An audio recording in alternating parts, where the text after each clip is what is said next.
Manau, pagrindinė problema buvo pirmam kėliny pabėgus į priekį 15 taškų, jau kaip ir atsipalaidavom, pradėjom lengviau leisti varžovam žaisti. O pati didžiausia problema, tai jeigu sugebėjom 38 tritaškius per varžybas įmesti, aš manau, kad tai ir savo leisti tiek daug išmesti tritaškį reikėtų daugiau, man atrodo, verštis. Labai lengva jiem buvo gintis, pataikysim, nepataikysim. Sirgaliai yra mūsų 6 žaidėjas, o be jų palaikymo, aišku, būtų daug sunkiau, bet kitą kartą, matote, ir su gausiu palaikymu neina net išlošti. Priežastis paprastos, gynyba.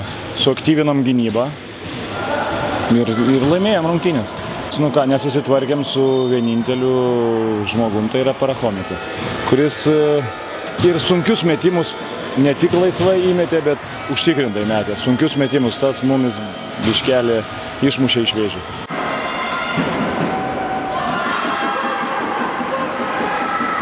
Favoritas, ne favoritas, tai kaip tik, kaip žiniasklaida sako, kad favoritai, tai žaidėjai biškelį pakelia nosį. Mes stengiamės tą išgyventi, bet pirmos rungtynės gal ir pakišo koją. Turėsim daugiau įdėti darbo.